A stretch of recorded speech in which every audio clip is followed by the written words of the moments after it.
ਤੁਸੀਂ ਦੇਖ ਰਹੇ ਹੋ BBP ਨਿਊਜ਼ ਤਾਕਤ ਸੱਚਾਈ ਦੀ। ਮੇਰੇ ਵੱਲੋਂ ਸਾਰਿਆਂ ਨੂੰ ਸਤਿ ਸ਼੍ਰੀ ਅਕਾਲ।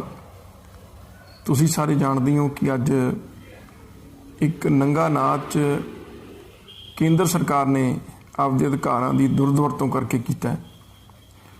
ਜਿਸ ਤਰੀਕੇ ਦੇ ਨਾਲ ਇਹ ਸਰਕਾਰੀ ਤੰਤਰ ਦੀ ਗੁੰਡਾਗਰਦੀ ਜੋ ਹੋ ਰਹੀ ਹੈ ਉਹ ਮੈਂ ਸਮਝਦਾ ਪਹਿਲਾਂ ਕਦੇ ਵੀ ਨਹੀਂ ਦੇਖੀ ਗਈ। ਤੇ ਅੱਜ ਜੋ ਕੁਛ ਜਿਹੜੇ ਰਸਤੇ ਤੇ ਇੰਦਰਾ ਗਾਂਧੀ ਚੱਲੀ ਸੀ, ਅੱਜ ਤਕਰੀਬਨ 30-40 ਸਾਲਾਂ ਬਾਅਦ ਦੁਬਾਰੇ ਉਹੀ ਹਾਲਾਤ ਦੇਸ਼ ਦੇ ਵਿੱਚ ਦੁਬਾਰਾ ਬਣਨੇ ਸ਼ੁਰੂ ਹੋ ਗਏ ਨੇ। ਕੱਲ੍ਹ ਹੀ ਕੋਰਟ ਵੱਲੋਂ ਜੋ ਦੀਪ ਸਿੱਧੂ ਦੇ ਕੇਸ ਦੇ ਵਿੱਚ ਅਰਜੀ ਸੀ ਉਹਦੇ ਤੇ ਬੇਲ ਦਿੱਤੀ ਗਈ ਤੇ ਉਸ ਤੋਂ ਬਾਅਦ ਉਸੇ ਕੇਸ ਦੇ ਵਿੱਚ ਹੀ ਸਿਮਿਲਰ ਕੇਸ ਦੇ ਵਿੱਚ ਉਹਨਾਂ ਨੂੰ ਦੁਬਾਰੇ ਸਰਕਾਰ ਨੇ ਅਰੈਸਟ ਕਰ ਲਿਆ, ਕਿਉਂਕਿ ਜੋ ਪਹਿਲਾ ਕੇਸ ਹੋਇਆ ਸੀ ਉਹ ਵਾਇਲੈਂਸ ਦਾ ਸੀਗਾ ਵੀ ਉੱਥੇ ਜਿਹੜਾ ਹੈ ਜੋ ਕੁਛ ਹੋਈ ਤੋੜਪਨ ਉਹਦੇ ਬਾਰੇ ਜੋ ਸਰਕਾਰ ਵੱਲੋਂ ਪਰਚਾ ਦਰਜ ਹੋਇਆ ਸੀ ਉਹਦੇ ਤਹਿਤ ਉਹਨੂੰ ਅਰੈਸਟ ਕੀਤਾ ਗਿਆ ਸੀ। ਅੱਜ ਕੋਰਟ ਨੇ ਜਦੋਂ ਉਹਨੂੰ ਬੇਲ ਦੇਤੀ ਤਾਂ ਇੱਕ ਸੈਪਰੇਟ ਪਰਚਾ ਜਿਹੜਾ ਦਰਜ ਕਰਾਇਆ ਗਿਆ ਸੀ ਆਰਕੀਓਲੋਜੀਕਲ ਸਰਵੇ ਆਫ ਇੰਡੀਆ, ਜਿਹੜੀਆਂ ਸਾਡੀਆਂ ਪੁਰਾਤਨ ਇਮਾਰਤਾਂ ਨੇ ਉਹਨਾਂ ਦੀ ਦੇਖਭਾਲ ਕਰਦੀ ਆ ਆਰਕੀਓਲੋਜੀਕਲ ਸਰਵੇ ਆਫ ਇੰਡੀਆ, ਤੇ ਉਹਨਾਂ ਨੇ ਲਾਲ ਕਿਲੇ ਦਾ ਜੋ ਨੁਕਸਾਨ ਕਰਨ ਦੇ ਉਹ 'ਚ ਉੱਥੇ ਪਰਚਾ ਦਰਜ ਕਰਵਾਇਆ, ਉਹਦੇ ਵਿੱਚ ਉਹਨਾਂ ਨੂੰ ਅਰੈਸਟ ਕਰ ਲਿਆ ਗਿਆ।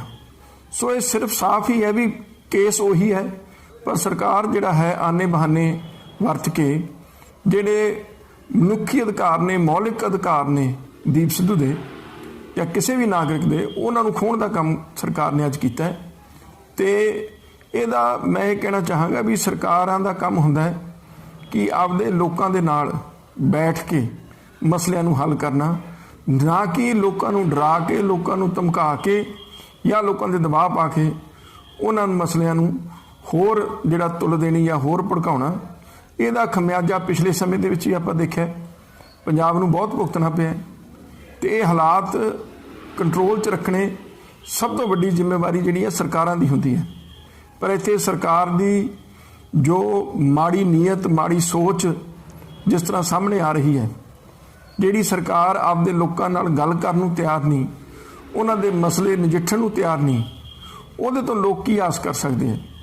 ਤੇ ਜਿੱਥੇ ਮਸਲੇ ਤਾਂ ਨਜਿੱਠੇ ਦੂਰ ਦੀ ਗੱਲ ਹੈ, ਜਿਹੜੇ ਮਨੁੱਖੀ ਅਧਿਕਾਰ ਨੇ ਜਿਹੜੇ ਉਹਨਾਂ ਦੀ ਵੀ ਜਿਹੜੀ ਕੋਰ ਉਲੰਘਣਾ ਹੋ ਰਹੀ ਹੈ।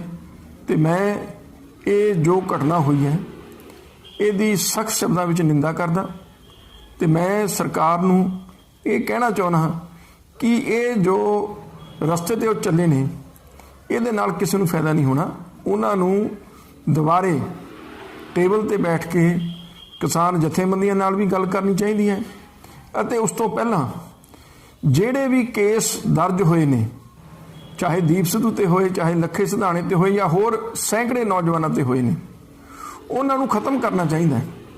ਜਿਹੜੇ ਬੇਲਾਂ ਮਿਲੀਆਂ ਨੇ ਉਹਦੇ ਨਾਲ ਕੋਈ ਰਾਹਤ ਨਹੀਂ ਮਿਲੀ, ਕਿਉਂਕਿ ਬੇਲ ਤਾਂ ਮਿਲ ਗਈ ਪਰ ਉਹ ਜਿਹੜੇ ਕੇਸ ਨੇ ਉਹ ਇਸੇ ਤਰ੍ਹਾਂ ਚੱਲ ਰਹੇ ਨੇ। ਤੇ ਸਰਕਾਰ ਆਪਦੇ ਅਧਿਕਾਰਾਂ ਦੀ ਦੁਰਵਰਤੋਂ ਕਰਕੇ ਇਹਨਾਂ ਕੇਸਾਂ ਦੇ ਵਿੱਚ ਜਿਹੜਾ ਹੈ ਸਜ਼ਾਵਾਂ ਵੀ ਦਵਾ ਸਕਦੀ ਹੈ, ਸਰਕਾਰ ਹੋਰ ਵੀ ਹੱਥਕੰਡੇ ਵਰਤ ਸਕਦੀ ਹੈ। ਸੋ ਇਹ ਜ਼ਰੂਰ ਮੈਂ ਕਹਾਂਗਾ ਵੀ ਉਹਨਾਂ ਨੂੰ ਦੁਬਾਰੇ ਆਪਦੀ ਇਹ ਜੋ ਰਣਨੀਤੀ ਹੈ ਇਹਦੇ 'ਤੇ ਵਿਚਾਰ ਕਰਨਾ ਚਾਹੀਦਾ ਹੈ। ਤੇ ਇਹ ਜਿਹੜੇ ਸਾਡੇ ਨੌਜਵਾਨ ਨੇ ਇਹਨਾਂ ਨੂੰ ਛੱਡਣਾ ਚਾਹੀਦਾ, ਇਹਨਾਂ ਦੇ ਕੇਸ ਰੱਦ ਕਰਨੇ ਚਾਹੀਦੇ ਨੇ ਜੇ ਉਹ ਭਲਾ ਚਾਹੁੰਦੇ ਨੇ, ਦੇਸ਼ ਦਾ ਭਲਾ ਚਾਹੁੰਦੇ ਨੇ, ਪੰਜਾਬ ਦਾ ਭਲਾ ਚਾਹੁੰਦੇ ਨੇ ਜਾਂ ਦੇਸ਼ ਦੀ ਕਿਸਾਨੀ ਦਾ ਭਲਾ ਚਾਹੁੰਦੇ ਨੇ। ਸੋ ਇਹ ਜੋ ਸਾਰੀ ਘਟਨਾ ਹੋਈ ਹੈ ਇਹ ਇੱਕ ਬੜੀ ਦੁਖਦਾਈ ਘਟਨਾ ਹੈ। ਤੇ ਅਸੀਂ ਸਾਰੇ ਇਸ ਘੜੀ ਦੇ ਵਿੱਚ ਮੈਂ ਸਮਝਦਾ ਸਾਰਾ ਪੰਜਾਬ ਸਾਡੇ ਨੌਜਵਾਨਾਂ ਨਾਲ, ਚਾਹੇ ਦੀਪ ਸਿੱਧੂ, ਚਾਹੇ ਲੱਖਾ ਸਿਧਾਣਾ, ਚਾਹੇ ਹੋਰ ਜਿਹੜੇ ਨੌਜਵਾਨ ਜਿਨ੍ਹਾਂ ਨੂੰ ਜਿਹੜਾ ਹੈ ਅਰੈਸਟ ਕੀਤਾ ਗਿਆ ਸੀ 26 ਜਨਵਰੀ ਵਾਲੇ ਕੇਸ 'ਚ, ਉਹਨਾਂ ਦੇ ਨਾਲ ਅਸੀਂ ਡਟ ਕੇ ਖੜੇ ਹਾਂ। ਤੇ ਜਦ ਤੱਕ ਸਰਕਾਰ ਜਿਹੜੀ ਹੈ ਉਹ ਪਿੱਛੇ ਨਹੀਂ ਹਟਦੀ ਉਹਨਾਂ ਚਿਰ ਮੈਂ ਸਮਝਦਾ ਅਸੀਂ ਪੂਰਾ ਹਰ ਤਰ੍ਹਾਂ ਦਾ ਸਹਿਯੋਗ ਅਸੀਂ ਦੇਵਾਂਗੇ। ਤੇ ਮੈਂ ਫਿਰ ਇਸ ਘਟਨਾ ਦੀ ਘੋਰ ਨਿੰਦਾ ਕਰਦਾ ਹਾਂ ਆਪਦੇ ਵੱਲੋਂ ਵੀ, ਆਪਣੀ ਪਾਰਟੀ ਵੱਲੋਂ ਵੀ। ਇਹ ਜਿਹੜੀ ਘਟਨਾ ਹੈ ਇਹਨੇ ਅੱਜ ਹਾਲਾਤ ਨੇ ਜਿਹੜੇ ਉਹਨਾਂ ਨੂੰ ਹੋਰ ਖਰਾਬ ਕੀਤਾ ਹੈ। ਵਾਹਿਗੁਰੂ ਜੀ ਕਾ ਖਾਲਸਾ, ਵਾਹਿਗੁਰੂ ਜੀ ਕੀ ਫਤਿਹ।